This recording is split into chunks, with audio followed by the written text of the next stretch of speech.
Our meeting is called to order. Please call the roll. Mr. Buckner? Here. Reverend Campbell? Here. Mr. Gilstrap? Here. Mr. Jones? Here. Vice Mayor Miller? Here. Mr. Raleigh? Mayor Saunders? Here. Vogler? Mr. Shanks? Here. Mr. Vogler? Here. Please stand for the invocation. Remain standing for the pledge. Tonight given by Council Member J. Lee Vogler, Jr. Let's bow our heads. Lord, we come to you tonight asking for unity and prosperity, that you will help us focus on what unites us rather than what divides us, that you will help us focus on things that will bring us together and move our city forward, because we are all Danvillians and we are all God's children. Amen. Amen. I pledge allegiance to the flag of the United States of America and to the republic for which it stands, one nation, under God, indivisible, with liberty and justice for all. Thank you, Councilman Vogler. I have two proclamations tonight.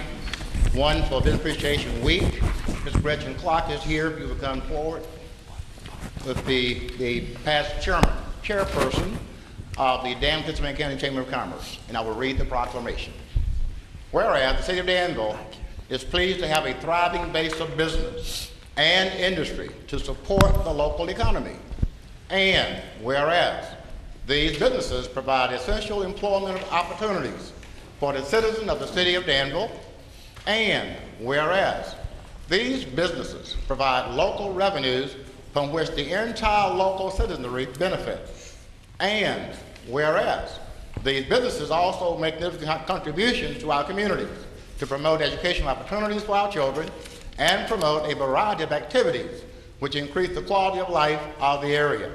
And whereas we recognize and appreciate these businesses. Now, therefore, I, Sherman M. Saunders, Mayor, City of Danville, do hereby proclaim June 1st through 5th, 2015, as Business Appreciation Week in the City of Danville. Given under my hand this 19th day of May, 2015, Sherman M. Saunders, Mayor. Thank you, and thank you for all that you do. And feel free to have remarks if you like. Okay, thank you. Another proclamation, and if Ms. Karen Sagrina would come forward with the seasonal community event support role, South Atlantic Division, American Cancer Society, Incorporated. Welcome. And it reads, whereas cancer is widely recognized as a disease that touches the lives both directly and indirectly of a vast number of people in the city of Danville and surrounding community. And whereas cancer's prevalence is too profound to ignore, that it may strike anyone at any time, regardless of age, race, ethnicity, religion, and/or socioeconomic status, and that for too many new diagnosed cases of cancer and cancer-related death are estimated for 2015. And whereas 2015 marked the 30th year of the beginning of Relay for Life, an all-night fundraising event started by Dr. Gordy Klatt in 1985 as a way to demonstrate that cancer never sleeps, and it's grown to be a worldwide event that involves over 4 million participants in more than 20 countries each year, as a way to show their support for people in communities like Danville who are surviving cancer, those who are currently fighting the fight against cancer, and for those who have lost their brave battle. And whereas all citizens should become involved with Relay for Life of Danville and Pennsylvania County so that together we can celebrate, remember, and fight back against cancer, spread the message of hope, and raise money to help find a cure for this horrific disease. Now, therefore, I, Sherman M. Saunders, Mayor, City of Danville, do hereby proclaim the week, May 24th through May 30th, 2015, as Hope, Love, and Relay Week, and call upon all residents, community agencies, faith groups, medical facilities, restaurants, and businesses to participate in this initiative to show their support for cancer patients and their families, thereby bringing this community closer together for a common cause. given under my hand this 19th day of May, 2015, Chairman M. Saunders, Mayor. Thank you so much for all you do, and feel free to have some remarks.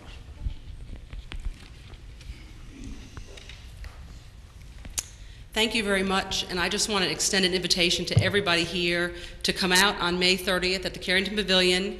We are actually not going to go overnight this year. We're going to go from noon until 10:30, but it's an opportunity to celebrate our hard work we've done all year, to remember the people who've lost their battles, and to fight back against cancer and find a cure. Thank you very much. Thank you. Under communication, those who desire to speak on matters not on the council agenda will be heard at this time. If you wish to speak on any agenda item, you will be heard when the item is considered. Anyone wish to speak?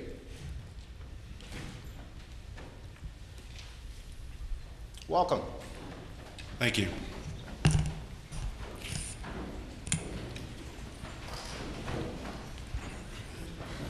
Good evening, everyone. Good evening. We're here tonight to raise concerns from our members just your name, to sir. City Council. Your name, please. Yes, sir. My name is Darrell Turpin. I'm a captain in the Danville Fire Department. Thank you. I'm also joined with Captain Tommy Merricks of the Police Department and members of our respective departments. Thank and you. At this time, I'd like to read a letter from our organization, or from our group of people. Dear City Council, we, the members of Public Safety, wish to raise attention to a situation in which our uniformed members have been adversely impacted by pay compression and inversion. This impact will continue until resolved. The members specifically impacted are those who have been promoted during their tenure in their respective department. The manner to which the pay decompression component of the new performance pay system was applied omitted some compressed personnel and even created significant compression and inversion in others. Inversion occurs when an employee of equal or less rank and less tenure in the department or position is compensated at a higher rate than an employee of higher rank or tenure. We acknowledge inversion can occur in an extreme case such as tenure. For example, a long-tenured member who has moved into higher portions of their respective pay range may be compensated more than a newly promoted ranking member. A newly ranking member with less tenure and is positioned in a lower position in their pay range. However, this is not the case with our argument. When the recent decompression was applied, it did not take into account the years a promoted employee may have worked without pay increases in the previous pay grade. It only applied to time and grade in their current in-grade position. Many long-tenured members who have been promoted were not decompressed for the years worked without pay increases at previous ranks. To complicate this further, newly promoted members were also not eligible for merit raise or decompression. So the relative increase of the promotion increase was diminished in comparison or relative to members who received merit raises. Subsequently, members who were decompressed and received merit raises have since been promoted. So the negatively impacted by the situation are being compressed significantly or being compensated significantly less than members with less tenure and time and grade and some with less rank. The impacted members will never have the situation corrected through pay increases. Their pay will lag behind. Sarah Weller, Director of Human Resources, stated in a news article, and I quote, "Over time, however, the new fire captain will move in front of the 20-year veteran," and end quote. If merit increases are a single percentage or a simple percentage of the employee's salary and not connected to their rank, then how can the new captain reach the 20-year veteran's pay except for the veteran reaching top pay? We respectfully disagree with the positions presented by the Human Resources Department that the system will resolve compression and inversion over time, and that solving the problem will create more and larger issues. We contend the issue can and should be corrected. Our members brought this to the attention of Human Resources 2 years ago and have since put effort into avoiding this condition, only to see their concerns and evidence dismissed.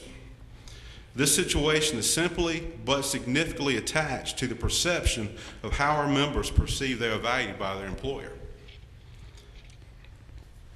They have pursued through great effort to better themselves and the organization through added responsibilities that come with promotion. This pursuit should not diminish their advance in salary relative to their fellow members. However, these promoted members have been adversely impacted through the execution of the decompression and pay for performance plan. Our public servants are committed to providing the highest level of service. We request that all our members be considered fairly and fully recognized for their performance and their tenure. We humbly petition for a transparent and collaborative opportunity with all stakeholders represented to resolve the situation. And I thank you for your consideration. Thank you. Any remarks? You have other remarks, other comments? Gentlemen, I don't want to hold you up, but I just want to point out, public safety, every person in this room is a dedicated employee. We love Danville. We love coming to work. Our jobs are different. Over a 30-year career, police department, at our schedule, we work 2 more years than a regular employee. The fire department, in the schedule that they work 9 more years than a regular employee. So I know council wants to do things that are fair for the whole city, and I respect that, but I just want to point out public safety is different, and we would appreciate your consideration and some dialogue on this, because it's not going to be fixed unless something's done to fix it. It's not going to go away. Thank you. Thank you. Question, Mr. Gilstrap? Are you aware of any non-public safety employees that this has impacted? Sir, no. Actually, this effort or this concern was brought about by individual members as they realized they were impacted. It's kind of like, you know, I just got promoted and I talked to somebody that got decompressed and then start questioning about it. And, you know, as people start talking about it and conversation grew, then more people kind of became part of that effort. So no, sir, to answer your question, no, I do not know. And again, Mr. Gilstrap, we're a little different because public safety people are hired in at starting pay. Right. Where other people in the city can be hired in at a certain percentage of midpoint. They're not always started at starting pay. We have to fight through the ranks, fight for our promotions, and we're promoted like that, which if someone else in the city, you know, they may get another job. It's not necessarily a promotion. So we're different in that respect. Another thing that applies Sorry, here. may I I'm sorry, follow I'm up? sorry. Mayor, may I follow? So you're saying every police officer and fire personnel are hired at starting pay? They don't have that advantage of being within 90% of midpoint? No, we do not. Okay, thank you. Mr. Jones? First of all, you all oftentimes don't get a chance to hear us as council. Thank you all for all you do, and thank you for being here. What really compliments me about you all being here, sometimes employees feel like they can't come before due to retribution, and I'm so thankful that you all are here. My only suggestion, Mr. Mayor, is I've heard you all mention Ms. Waller, and 2 years ago, this matter came up and was dismissed. Your concerns came up and was dismissed. Mr. Mayor, I'd like to ask, if possibly, Mr. King, I don't know if they met with you, but if possibly you can sit down with maybe these 2 gentlemen and hear exactly what they said and report back to council and give us an update on that, if that's possible. Thank you, Mr. Mayor. Thank you. Mr. Walker? Yeah, and I know that this is not the time when we would actually have a discussion on this, but I did want to take this opportunity, like Councilman Jones, to thank each and every one of you all, not only for being here tonight, but what you do every single day. And you truly represent the best of Danville. And so, and I've had an opportunity, you know, at times to see both of your departments in action and the great work that you do. And so proud of you all and everything that you do. And again, I appreciate you all for coming here tonight. And like Councilman Jones said, if we can get an update on this and hear a little bit more about it, I would like that as well. Thank you. James? I'm sorry. I didn't. Sorry. Go. Fine. Yes, Mayor, I think we have, gentlemen, thank you for being here. We have met on this matter 3 or 4 times. We've asked staff to come back with reevaluated performance agreement or reevaluated system. And we heard another defense of the system that is coming before us tonight just last work session. And City Council had directed the city manager and Human Resources to go back and bring back a acceptable, fair solution. And they claim that they brought that back. And they claim that not following that is going to be unfair for others. I don't want to agree with that. Public safety is the most basic service the government offers. It's the most important service the government offers. I hope that this can be further evaluated, because we have evaluated or had it evaluated and brought back to us several times.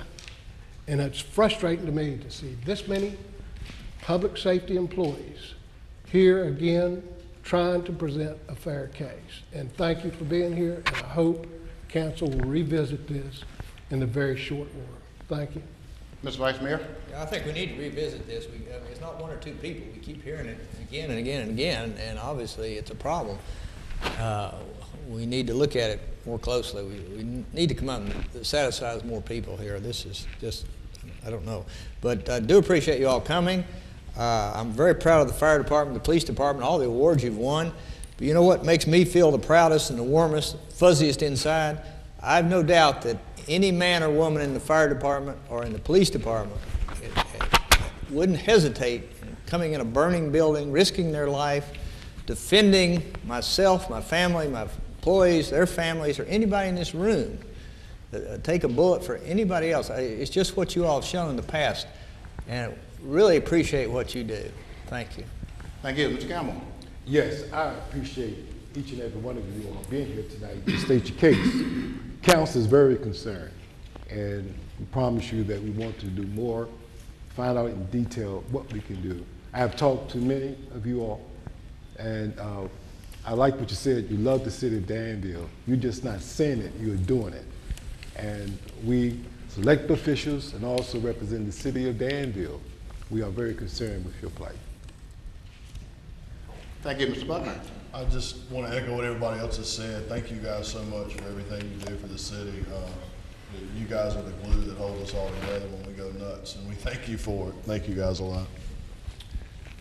Let me just say that, and I'll come to the skills draft in just a few minutes. The city of Danville has great employees. The city must always be fiscally responsible for all money expended. City Council has only 3 employees: the city manager, the city attorney, and the city clerk. All other 1,000 plus employees are under the direct supervision of the city manager. City Council is responsible for ensuring that policies are in place whereby employees are treated fairly. Perhaps such policies are in place. Real or imagine, some employees do not believe some policies are fair. Example, some employees have been contacting us for a while now. Now and again, they bring their concerns to council. You have that right. We are your government, and yes, you may and you should petition your government when you feel that you have a concern. These employees are representatives of our workforce. I believe many other employees agree with the gentlemen, the men and women who are standing here tonight. While we value all city employees, it is noted that public safety employees came before us tonight. And public safety is a very, very high priority for any government anywhere in the world. Quite frankly, public safety is Danville's military. That's how strong your jobs are.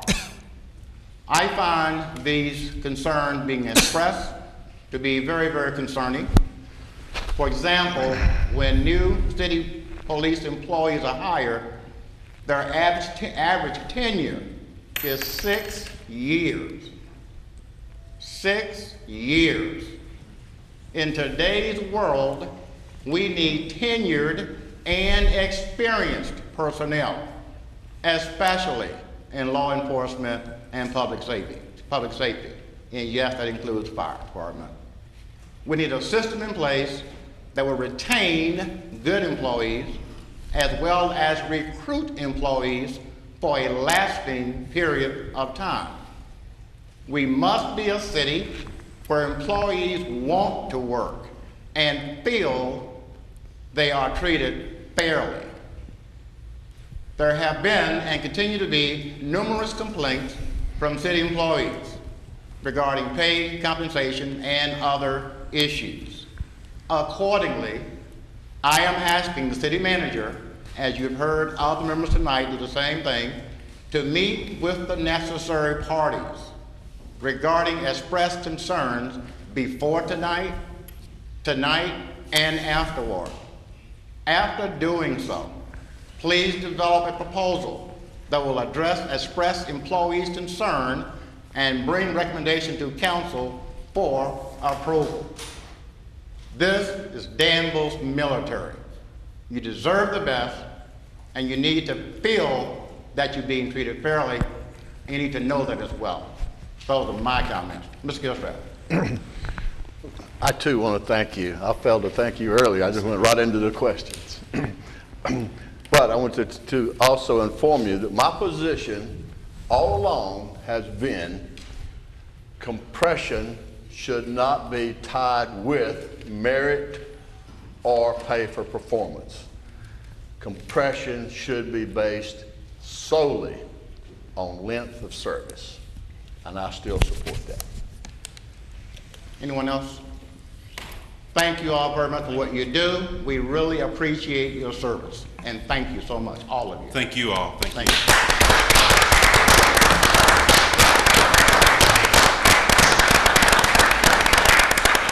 At this time, we'll dismiss orderly. Thank you. Sir.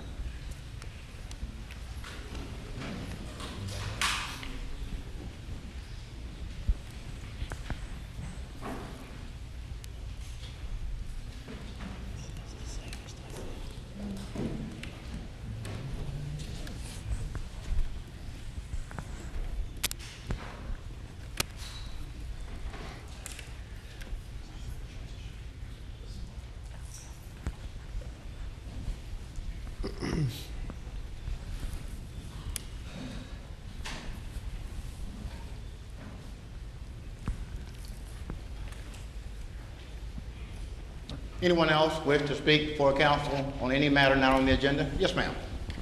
Welcome. Thank you. My name is Jane Murray. I live at 293 Linden Drive. And I'm here tonight on behalf of the Board of Directors of the Danville Museum to read a letter to the Mayor Saunders and the council. We understand that you've received a request from the Heritage Preservation Association to place on the museum a replica of the sign that once hung over the front doorway of the historic home of Major William T. Sutherland.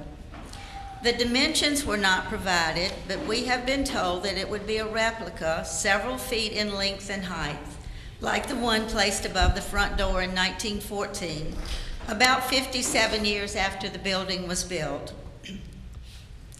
This property is on the National Register of Historic Places and is a Garden Club of Virginia Historic Restoration Site.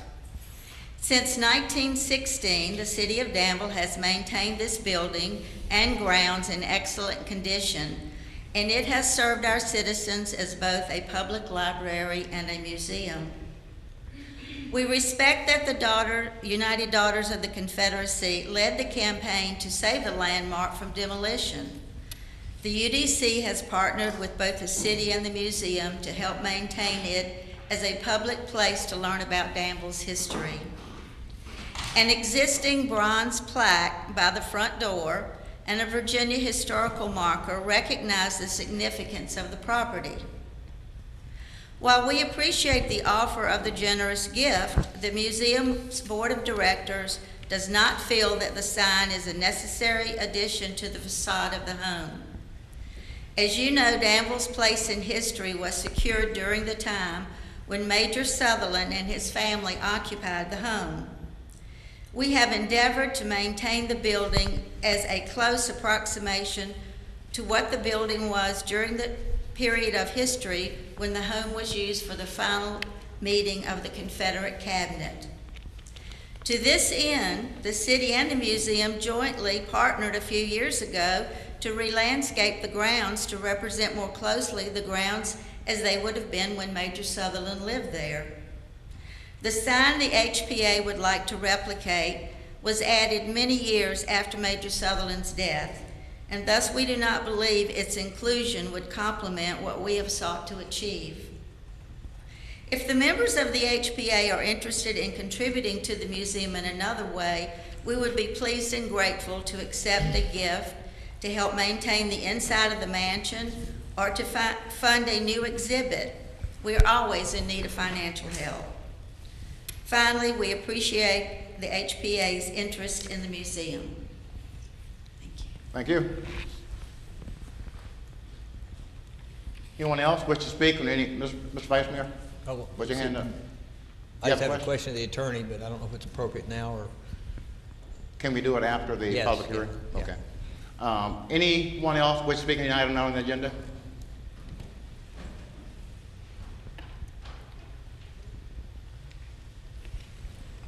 Yes, sir.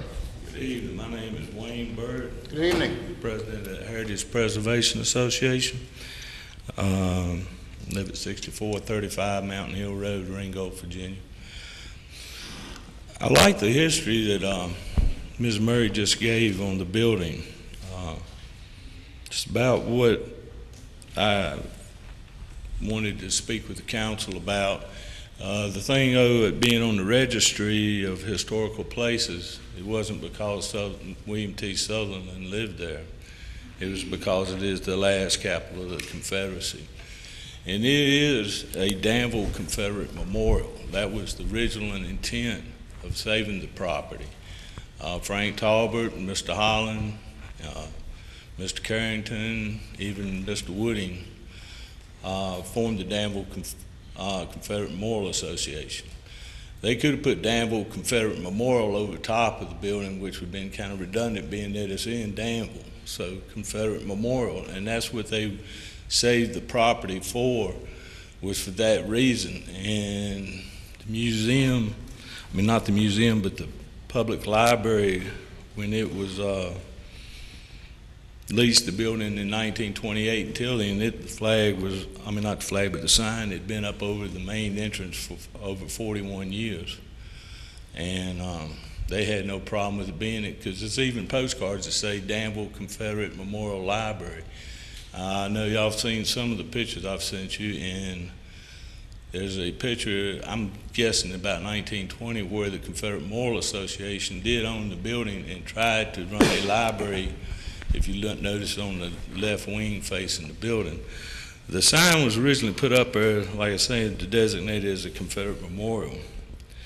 When the renovations took place and the new Danville Public Library was built, the sign was taken down. Now, I remember the sign when I was 13, 14 years old being up there, but at 15 when it was taken down, I wasn't really concerned with matters in the city of Danville being a young teenager. But that sign had been missing for many years, and I'd said back in October that I was trying to locate it.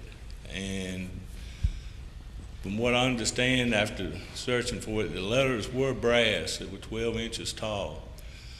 That comes around, depending on the thickness of the letters you get, somewhere $4,000 to $8,000 an hour to get 19 brass letters. The board, when they removed it, fell apart, and the letters had nothing to hold it back to go back up there. Now, I don't know if the city ever approached United Dollars of the Confederacy about putting the sign back. They removed it. They at least owe them the reparations for the cost of the sign. And they've never really been consulted on a lot of the items on that property, but they are the tenants of the building in perpetuity. As long as that building's there, the UDC will be there. And these ladies have been overlooked a lot of times on these decisions. And I believe even in 1985 there was an attempt to put a Confederate memorial sign back, but not over the main entrance. We would like to replace that sign back as a Confederate memorial and add distinction to the building, and the Fine Arts and History building would be beneficial for them being in such an important building. But for when you ride by there, you would see that it is Danville's Confederate Memorial. I know the museum's lease was agreed to with council back in '83, I believe. Said it was in harmony with the original procurement of the property from the Danville Confederate Memorial Association. I asked 20 years ago about that harmony. The museum made very good strides since then in being a museum of the war between the states. But there seems to be another harmony problem every time we want to promote the Confederate history of the building. The museum has a problem with it. I don't know what that could be unless it's just not honoring and being respectful of the building and the heritage of the building and the people of Danville itself. There are plenty of new buildings in the new River District, and I understand their lease is up in 8 years. And I really would hate to give that property up too, being that I rented it for 25 cents a year for 40 years with all the utilities paid. I'd like to have a place like that. Okay. But it wasn't a wise decision for the city of Danville. And I'll take this up more later in the work session. Thank you. Thank you. Anyone else wish to speak on any matter not on the agenda? Anyone else?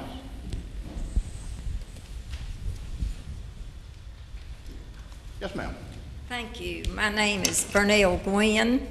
I am the current president of the Annalise Johns chapter of the United Daughters of the Confederacy.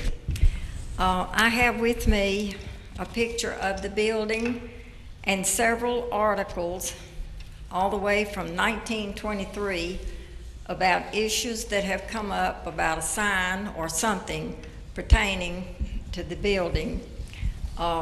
It was purchased with the intent for it to be a Confederate memorial. Would you like for me to let you have these?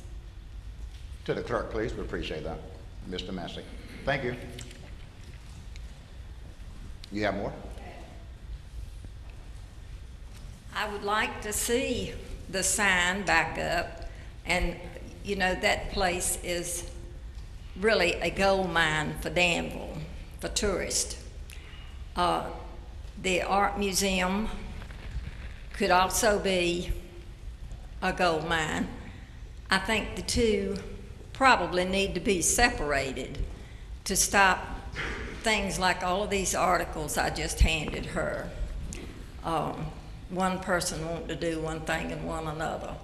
I think the prayer that Mr. Vogler said about living in harmony, that we all live here, love it here, this is our home, would like to see harmony.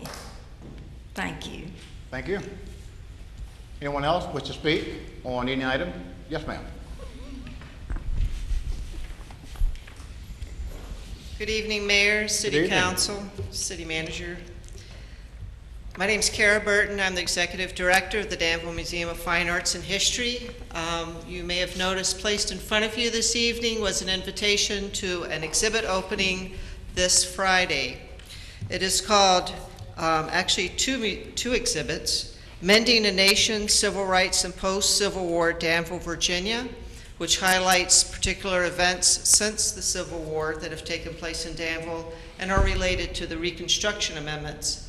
This exhibit is our furthering the commemoration of the end of the Civil War 150 years ago and the sesquicentennial commemoration as we have started several years ago. The other exhibit is called To Be Sold, Virginia and the American Slave Trade. This is a traveling exhibit from the Library of Virginia. This highlights the history of slave trade in Virginia, and as everyone knows, that would have impacted Danville as well. I'd like to invite everybody to this event. It is free, open to the public. Again, it is this Friday, May 22nd, from 5:30 to 7 p.m. at the Danville Museum. Hope to see you there. Thank you. Anyone else wish to speak on any matter not on the agenda? Anyone else? Yes, ma'am. Good evening. Good evening. My name is Teresa Myers. This is Carol Betts. I have some information that I want to share with you all tonight. I think of Danville City Water just like Capital One credit card when it says, "What's in your wallet? Do you know what's in your water?" And we're trying to bring awareness to the benefits of drinking alkaline water. Even though you have water issues here in the city of Danville, there is a greater answer and a better answer for better health, a better quality of life through changing your water to alkaline. And I like to say that as a resident of Danville, formerly from Cleveland, Ohio. And your name, please, ma'am? I'm sorry, Carol Betts. Thank you. And I can honestly say that I just thank God that I had gotten this water machine back in August of last year before the water situation happened. And I do know that if we are not drinking enough water, our health is going to be bad. So if you're drinking water that's not all up to par what it should be, it's still going to be bad. So drinking plenty of water, I'm very health conscious, and I do drink water, 8 to 10 glasses, sometimes even more, to keep the health and the glow about my skin as well as exercising. So we as Danville residents need to know that our water is helping us to stay healthy, not just drinking it saying it's good for you because we have put stuff in it to make it better, but that we are being health conscious. Thank you. I don't know what else to say other than what we've said for the last several weeks with regards to the water. We know that the state is still trying to assist us in finding out what the problem is, what caused the problem, and what can prevent it from reoccurring. We don't have those answers yet, so that's a work in progress. With regards to the health side as well of the water, I would encourage you to share that with the health department here in Danville as well, over on Taylor Drive, I believe it is, with them as well. And with regard to alkaline anything else that you have that may help our city, please let our city manager know. But we do thank you for your interest in this. And yes, we are all concerned, and you're right. Drinking water is conducive to good health. Yes. You're right. Yes. And she was talking earlier about the cancer week. Yes, ma'am. I can truthfully say if you drink plenty of good water, it will help to prevent those things. Yes, and she has some brochures that she could leave them with you if it's okay. Please, Mr. Clerk, the city clerk. Okay. Mr. Because in an Master. alkaline body, diseases or cancer can grow. Yeah. Thank you. Thank you.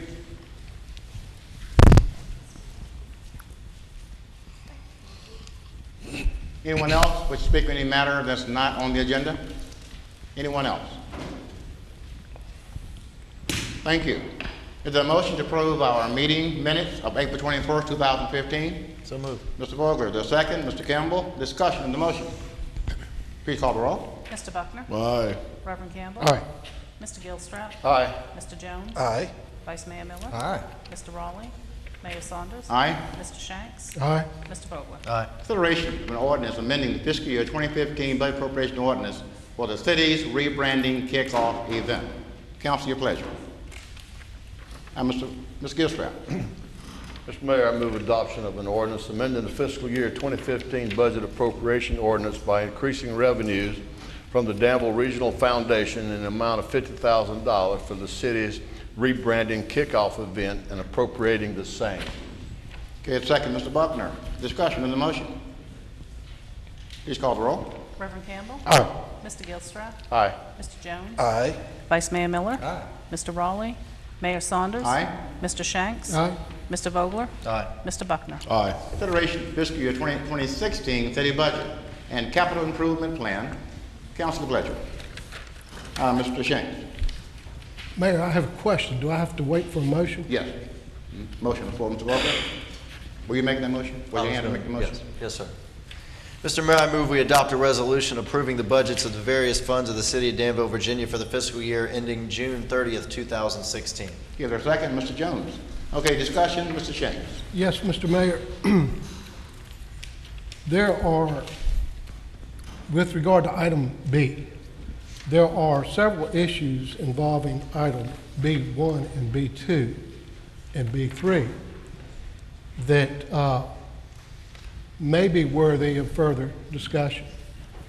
And my question is to the city attorney, if council has issues they would like to see resolved regarding, one, the pay compression proposal that is before us and part of this budget, and two, regarding capital improvement projects that have not been addressed, that were asked by this board, this council, to be addressed or discussed, whether there is time to put items B1 and 2 off for another work session to discuss those issues.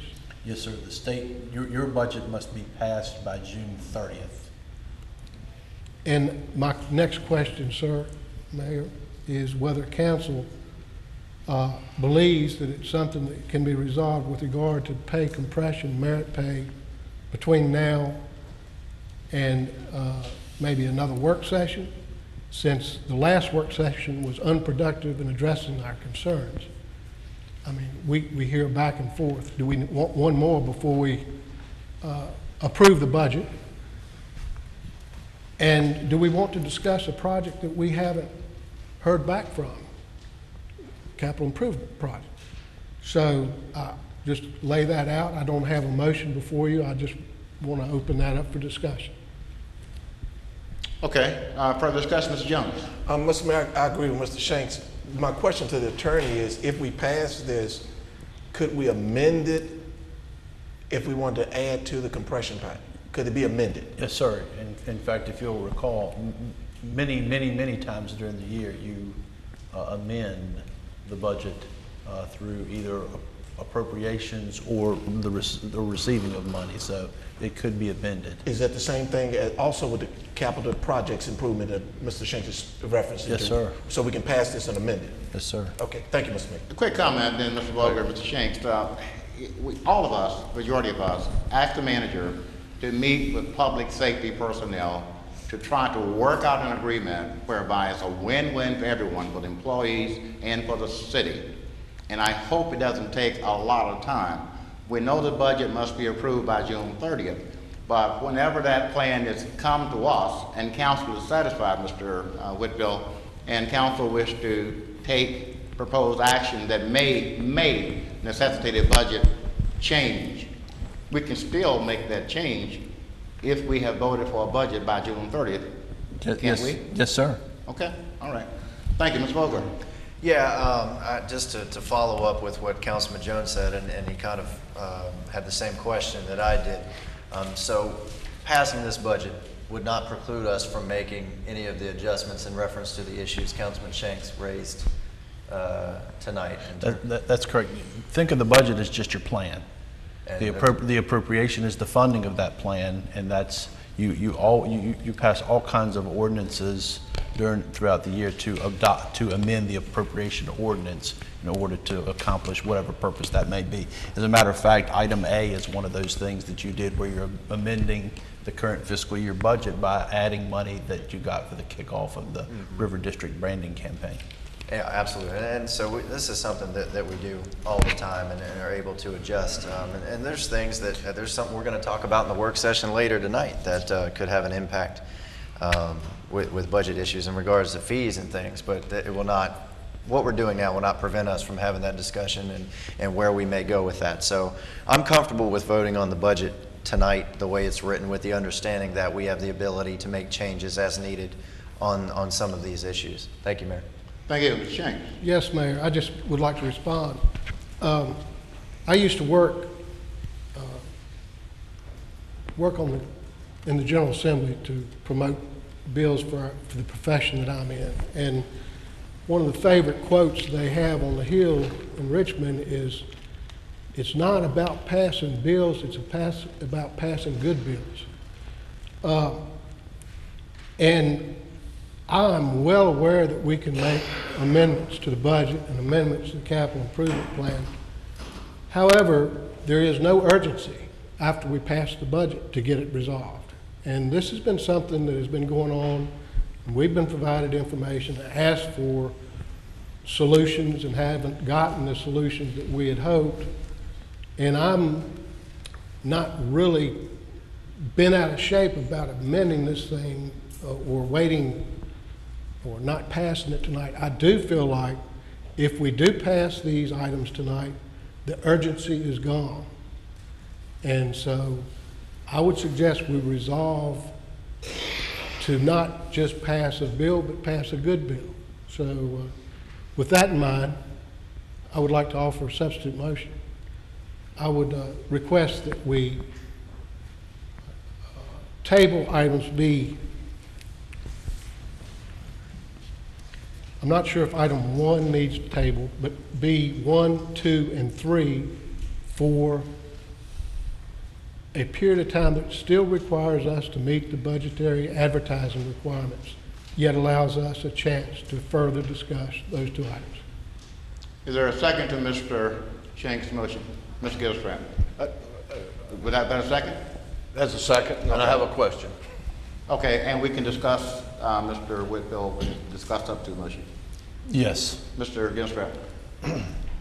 Did your motion include 2 and 3, or did not? Are you It saying did just include one? 2. It Yeah, 1, included 2, and 3. So you want to delay approval of any portions of the budget until we resolve compression pay? I would yield to clarification from the attorney on item B1, but I definitely was referring to B2 and 3. Does B1 involve, those funds involve the, I'm sorry, is Ms. Thompson here? Who are you looking for? Does Mrs. Thompson, Cynthia, does B1, the funds involved in B1 include what would be covered by compression pay or compensation? I assume it does. The resolution covers everything in the budget. Okay, so that was my motion, all 3 items. Okay. Okay, but once again, we have until June 30th. Yes, sir. To approve the budget. Yes, sir. So we have 4 or 5 weeks and a few days to address this. Yes, sir. 2 Okay. meetings though, right? So there, in essence, Budget have to lay there is over no 10 real days? urgency, is that 2 correct? meetings. I'm sorry, I didn't hear In that. essence, there is no real urgency since we have 5+ weeks to make a decision. That's correct. But 2 Okay. meetings. Clarification. Yes. We have 2 meetings. On the final approval, does it have to lay over so many days? It will have laid over that 10 days because have you that had. 10-day layover Yes, sir. after You will have already had second your, meeting in your, June. your public hearing as well as your first reading. So we could approve it as the first meeting or the second meeting in June and still meet those requirements? Yes, sir. Yes, sir.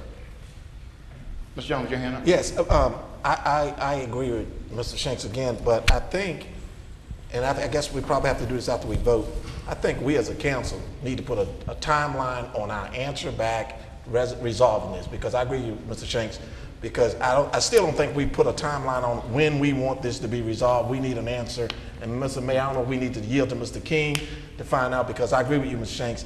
These public servants have been contacting us, calling us. We've been asking for this to be resolved. And I think what's going to happen here after this is over, we're going to continue to get letters. We're going to continue to get calls. We need this resolved, Mr. Mayor. And I guess what I'm asking is a time date that we are asking the city manager to give us, because I don't want to get to the end of June the 30th and we got a problem with the budget. Can we set a timeline that we want this resolved? We can address that, Mr. Jones, but I think we need to address that outside Great, of the thank motion. you, thank you. But thank you for bringing that up. Thank you. Mr. Vogler, Mr. Shank, Mr. Gilstrap. I want to start off by saying I certainly understand and agree with a lot of what Councilman Shanks is saying, and there are aspects of this budget that I certainly am going to want to look at and reevaluate and adjust. I guess it's a question and then more of a comment. While we do have that length of time, we only have 2 scheduled meetings between now and the end of that time. One of the issues that I think seems to be obviously a sticking point with a lot of us, we won't have another discussion on that until the work session of the next meeting So we would have that work session, would be the first time I would imagine we'd be able to sit down and discuss it. I don't think we're going to get any new information later tonight. So that puts it all on that final meeting of June.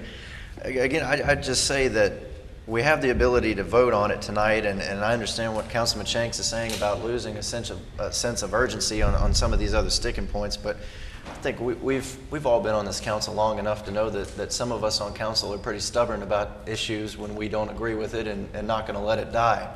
I know some of us have been very vocal about some things we feel strongly about, so I'm not worried about the issues going away if the budget is passed and then we have to go back and readjust it. So there's certainly some things that I'll want to have adjusted with this budget, but I'm just not sure that we need to hold up the entire budget process over one or two things that we'll still be able to address. But I'm with Councilman Jones. I would like some kind of timeline. Thank you, Mayor. Thank you. Okay, and keep in mind, Council, that while we have 2 meetings in June, we can also have call meetings as well. There have been occasions where a budget was approved like either one day before the deadline. So if we need to have call meetings, I think this issue, this pay and compression issue is so strong, is such an issue. It affects not just the people who came tonight, but other city employees as well. Not 100%, but certainly a large percentage of people. And it needs to be addressed.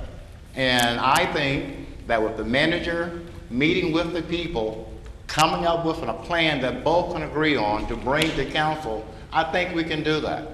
And I don't think it would take that long or that much time to do it. That's just my view. And I believe it can be done before June 30th, is what I believe. But that's just my view. We had Mr. Shanks and Mr. Gilstrap and Mr. Jones again, I believe. Mr. Shanks and Mr. Vice Mayor. Mayor, I have nothing else to add. Thank you. Okay. Mr. Gilstrap? You have more? Yes. Okay. I'm sorry, I was having a little sidebar here. You can smack my hand, Mayor. I think we have the motion to not approve tonight has established a timeline. The timeline will be by the second meeting in June. And we have to approve the budget by that time. If we have not resolved it, we can still approve what's before us and address it later. But I do know that if we approve it tonight, we have a tendency to put it off. And what work session are we going to schedule it for?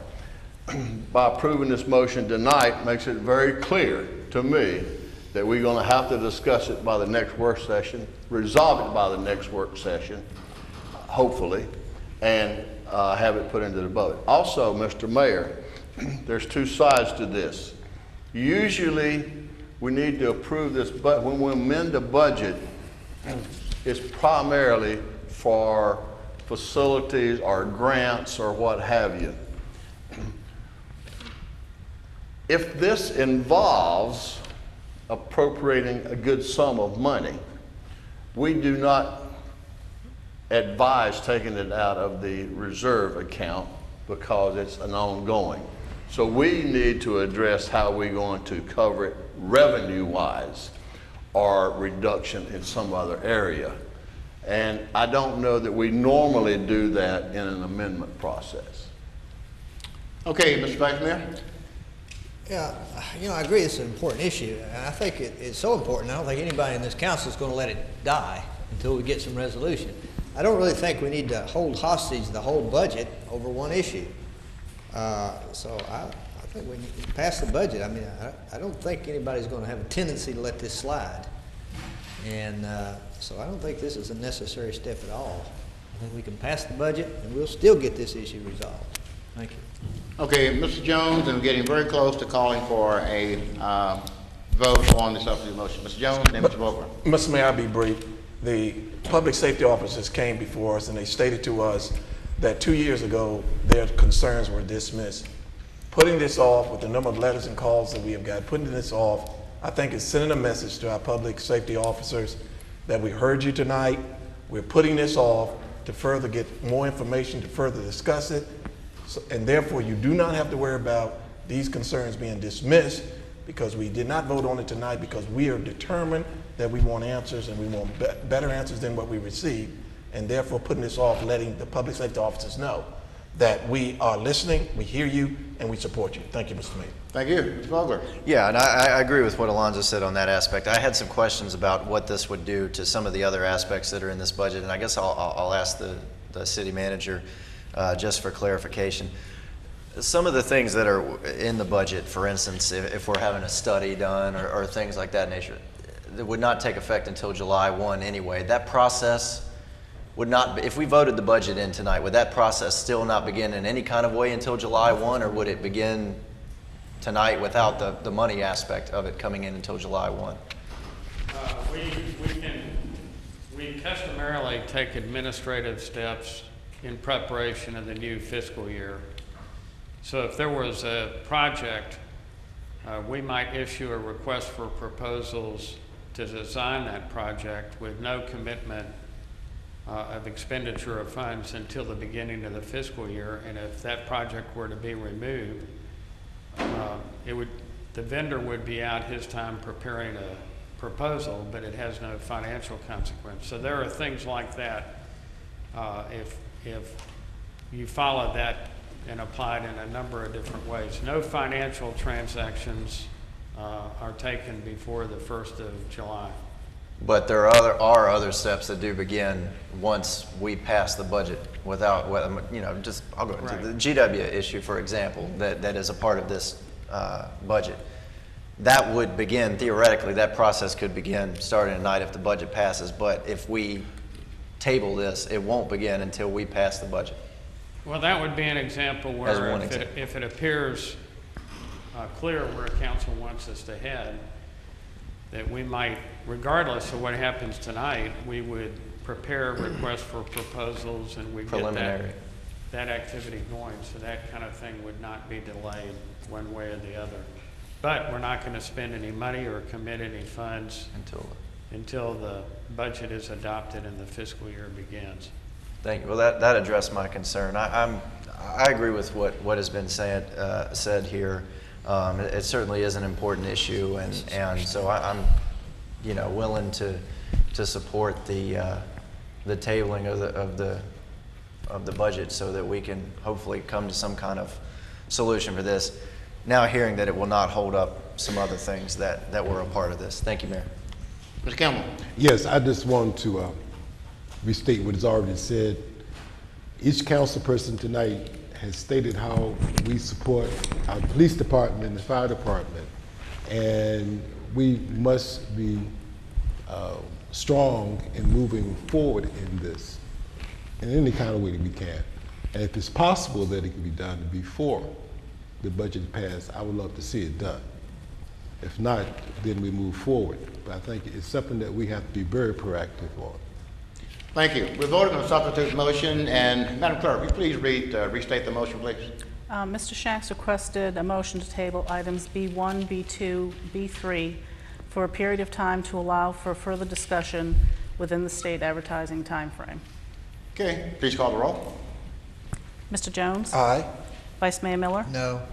Mr. Raleigh? Mayor Saunders? Aye. Mr. Shanks? Aye. Mr. Vogler? Aye. Mr. Buckner? Aye. Reverend Campbell? Aye. Mr. Gilstrap? Aye. Okay, under new, we vote on the original motion, that's history? That's history and at this point. Okay, new business? Yes, sir. Okay. Consideration of adopting an ordinance for a special use permit to waive yard requirements on Memorial Drive. I open the public hearing. Anyone wish to speak? Anyone wish to speak? Yes, sir. Mr. Mayor, Council, good evening. Good evening. My name is Khalil Khan, and I'm the brother for Niaz Khan. And in this section, all we're asking for is permission, special permission be granted for the canopy to be extended for his customer to sit there during the course of summertime and have a meal outside, enjoy the river and everything else. Okay, thank you. Question? Question? Any question? Yes, sir. Mr. Gilstrap and Mr. Vogler. I guess I'm a little confused until you said enjoy the river. Yes. So you wouldn't need a waiver to enjoy the river, because that would be on the other side. No, of the the building. waiver goes for the canopy. The canopy, you sit there during the shade of the canopy, and then you enjoy the river. After that, when you have your food outside, let me be more colloquial. So you're going to have a canopy, then your building, and then the river? No. I don't understand how the tie-in is. Okay, the tie is this. The canopy is outside of the building. There's a place there that is built there for the canopy to go with benches and seats there. And so when you sit there and you have your meal there, you enjoy the river, which is close by. So you're saying you'll still be able to see the river? Yes, that's what I'm saying. Even though it's in the front of the building? That's right. Am I confusing? No. But he's saying that once you get to enjoy it. My English was not. I've seen where you're talking about what y'all have done, where the preliminary work to do it, and I want to thank you for, first of all, opening your business in the River District and for wanting to make your business even better, and I look forward to sitting outside and enjoying a meal outside. You're welcome anytime. Seeing the river, hearing the river, and whatever else. Thank you. Thank you. Other questions? Thank you. Thank you, Mayor. Anyone else wish to speak? Anyone else? Close the public hearing. Council, your pleasure. Mr. Shank. Yes, Mayor, I move for adoption of an ordinance approving and authorizing a special use permit to allow for a waiver of yard requirements in accordance with Article 3M, Section C, Item 21 of the Code of the City of Danville, Virginia, 1986, as amended at 544 Memorial Drive. Okay, second by Mr. Jones. For discussion of the motion, please call the roll. Vice Mayor Miller. Aye. Mr. Rowley. Mayor Saunders. Aye. Mr. Shanks. Aye. Mr. Vogler. Aye. Mr. Buckner. Aye. Reverend Campbell. Aye. Mr. Gilstrap. Aye. Mr. Jones. Aye. Consideration of adopting an ordinance granting a special use permit to allow retail sales on Industrial Avenue. Open the public hearing. Anyone wish to speak? Anyone wish to speak? Close the public hearing. Mr. Vice Mayor? Yes. I'm sorry, that was Mr. Buckner. That was me. I'm sorry. I make a motion that we approve an ordinance granting special use permit to allow retail sales and warehouse, wholesale, and manufacturing establishment in accordance of Article 3.0, Section C, Item 12 of the City of Danville Code of Danville, Virginia, 1986, as amended at 823 Industrial Avenue. Okay, is there a second, Mr. Vice Mayor? Discussion of the motion? I'm sorry about that, Mr. Vice Mayor and Mr. Buckner. Okay, please call the roll. Mr. Rowley. Mayor Saunders. Aye. Mr. Shanks. Aye. Mr. Vogler. Aye. Mr. Buckner. Aye. Reverend Campbell. Aye. Mr. Gilstrap. Aye. Mr. Jones. Aye. Vice Mayor Miller. Hold it down a little bit, please. Could you ask them to hold it down? Item C, consideration of adopting an ordinance to transfer funds from unreserved fund balance to restricted fund balance. Mr. Vice Mayor. Yes, I'll do this. I'd like to propose an ordinance amending the fiscal year 2015 budget appropriation ordinance to provide for a transfer from the general fund's unreserved fund balance to the general fund's restricted fund balance, the amount of $1,500,000. That's second, everybody? Second, Mr. Campbell. Okay, discussion on the motion? Discussion on the motion. First reading. Okay, communication, Mr. Manager. I had no report this evening. Okay, Mr. Attorney. Nothing this evening, Mr. Mayor. Madam Clerk. Nothing, sir. Please call the roll. Mr. Buckner. Yeah, first of all, I would like to thank everyone that helped make this year's Festival of the Park a great success. I especially enjoyed the color run, and yes, I did make it the full length of time and the full distance without any help from the lifesaving crew. My very first 5K, and we finished it. I'd also like to make a proposal, if I may. I'd like to propose that we dedicate a portion of Memorial Drive as Veterans Way, with signage and flags to be put up during patriotic holidays and the weeks leading up to them. I feel this is a fitting tribute to show our support to the vets and returning wounded warriors.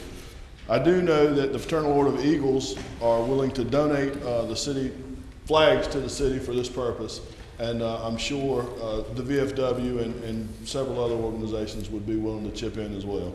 And last but not least, I would like to thank our hometown heroes that help us every single solitary day with little to no thanks. And that's the Danville Police Department, the Danville Fire Department, and the 911 call center. Thank you guys for everything that you do.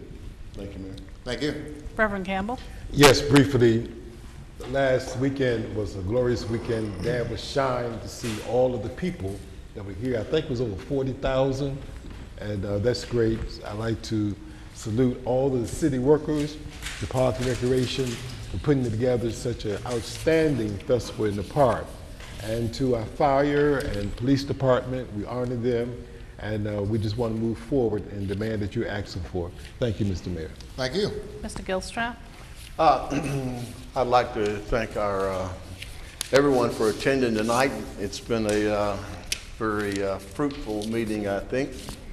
I'd also like to thank the organizers of Festival in the Park. It was a good event. I did not witness Mr. Buckner running. I have serious doubts that he ran 5K, but I take your word for it, James. That's what I'm finished. He may have walked it, but I have serious doubts where he ran. But while he was running Saturday, I was participating in a Delta Men's Cook off at a sorority held, and I actually served ice cream cake that James Buckner prepared, along with the banana pudding that I prepared. And James, no offense, but my banana pudding was better.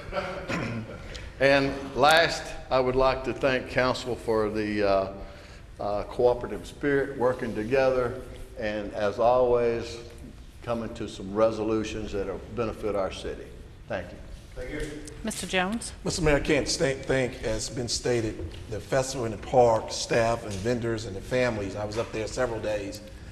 One of the things that stood out to me was the number of children playing in the area where the children's spot was. And I'm hoping, Mr. King, that we don't have to wait every year for the Festival in the Park to have something in Blue Park for the kids. It'd be nice if we had that oh so often for the families to have something in Blue Park.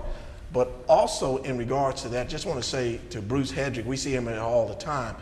So many people talked about the negativity in Danville. Bruce Hedrick just kept posting all of the wonderful things from the Festival in the Park. I mean, he just kept, and many people was talking about it, people who were not even here. And we oftentimes talk about people need to see what's going on in Danville. Bruce, thank you and all of the media for what you all did in regards to that. School is getting out. Graduation is this weekend for a lot of schools in Danville, Pennsylvania County. Just want to take this time to pause. Earlier, there were two principals here. Mr. Jackson is still here, and Mr. Harrison was here.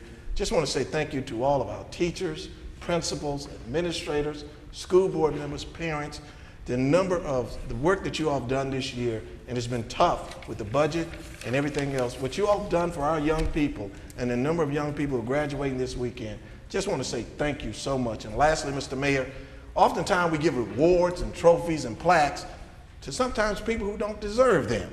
But I want to give one tonight to Reverend Stewart. Mr. Mayor, can I ask him to stand up? This young man has given so much to our community, and he never asked for anything. But to be able to say, Reverend Stewart, today, I just want to present you this trophy and say thank you for all that you've done for Danville and all your encouragement. Thank you. Thank you, Mr. Mayor.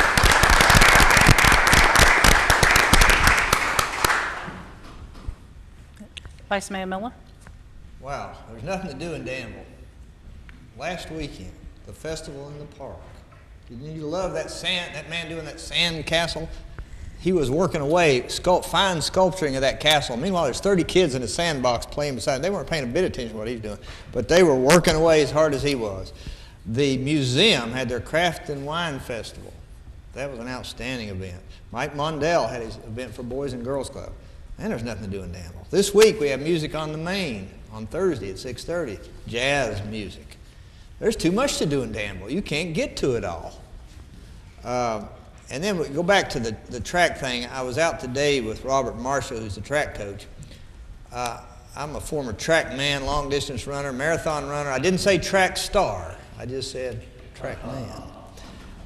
I can sympathize with the GW team. When I was in high school, we didn't have a home track. They loaded us in the back of a converted coal truck, and we would go 30 and 40 and 50 miles to away events across curvy mountain roads, just all of us crammed in the back of the bed of that truck.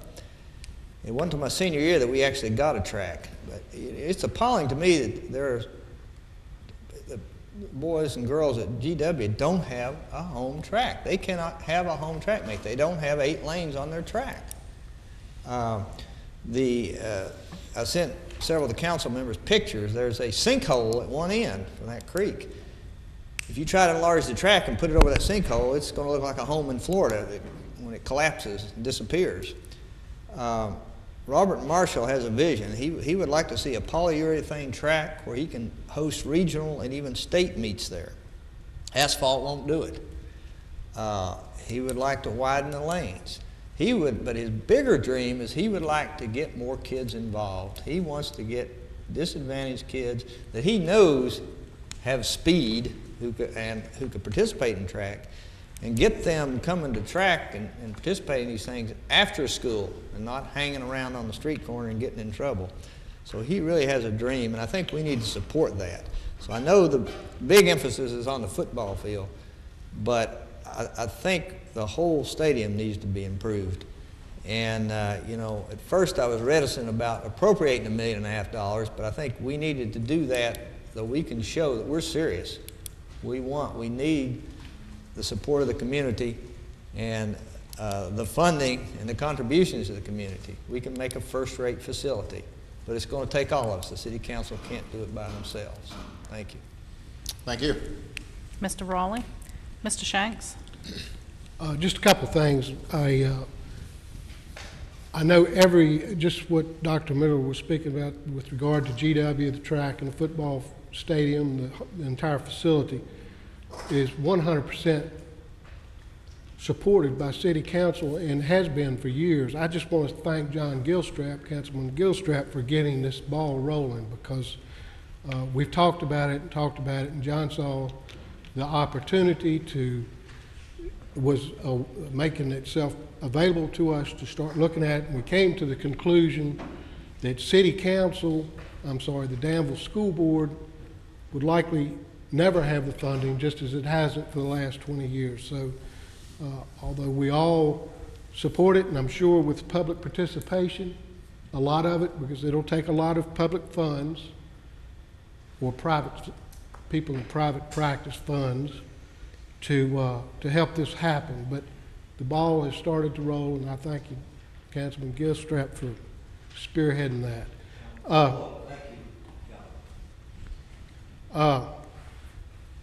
You know, this is, moving on, this is, like others have said, the graduating time of the year.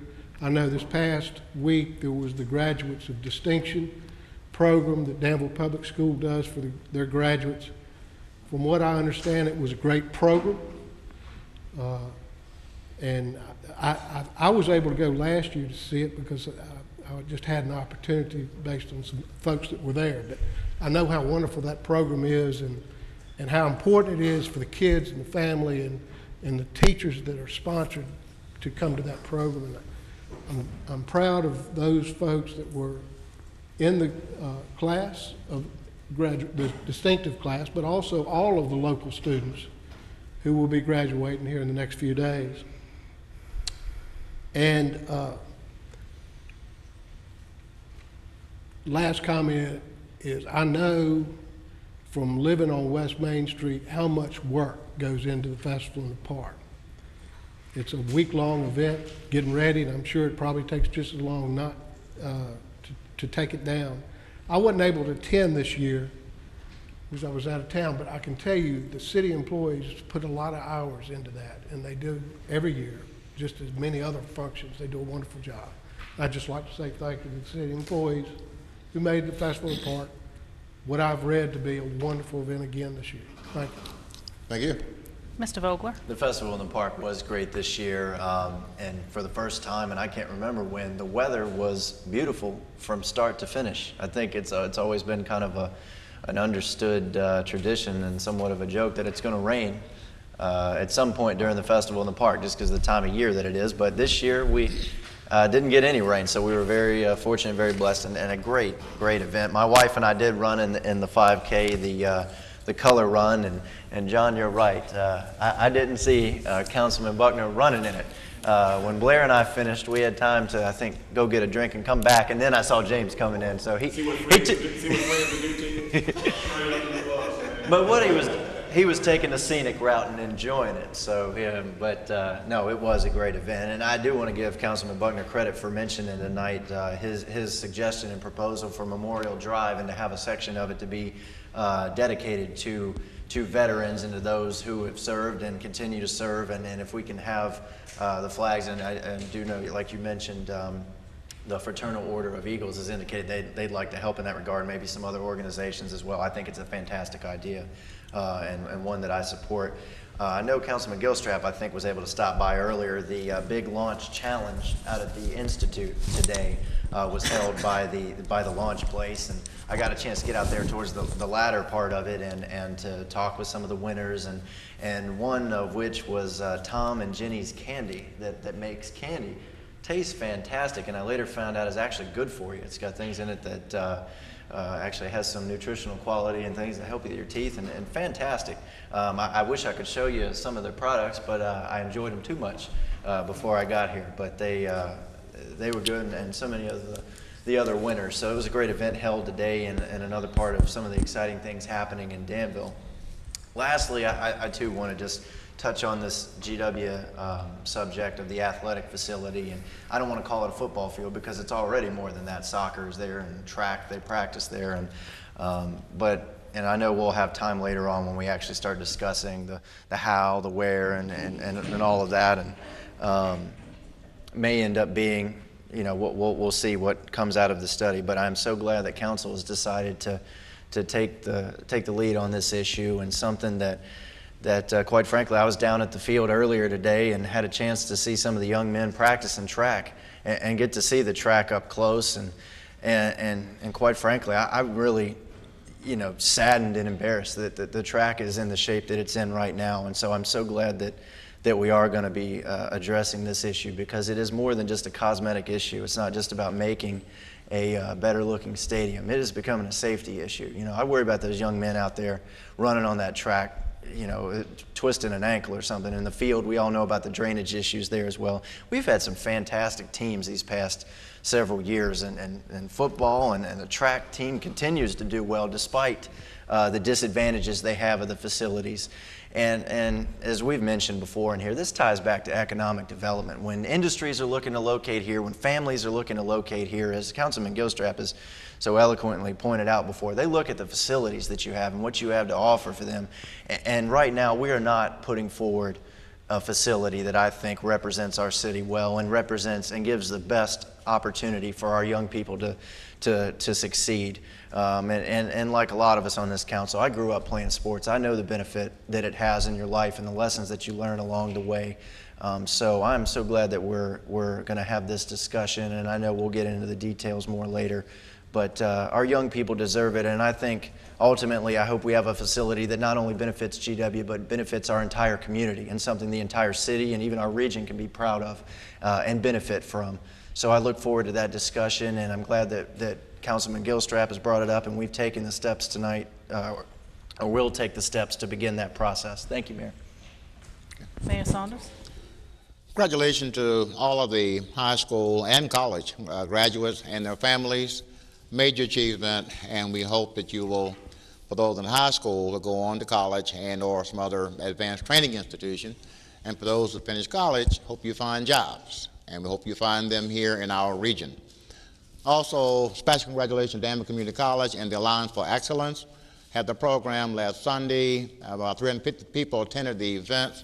100+ students, all honor graduates, anywhere from 3.3 to 4.5 GPA. Were honored at that event, and very, very proud of them.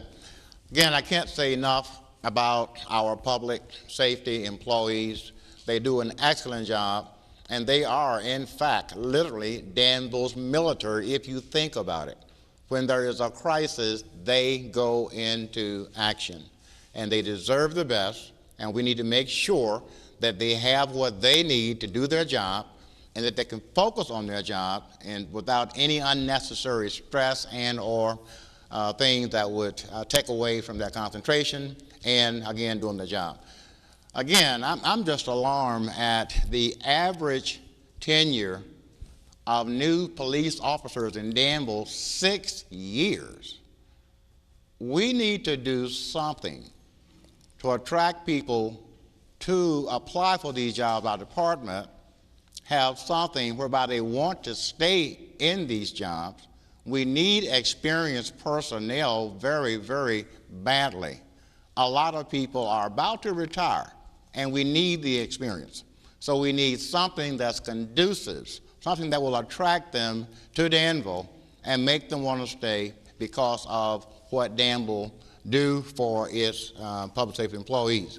But not just public safety. We talked about that a lot tonight. I want to say a special thanks to all city employees, full-time, part-time. Thank you to all city employees for what you do every single day. Meeting adjourned.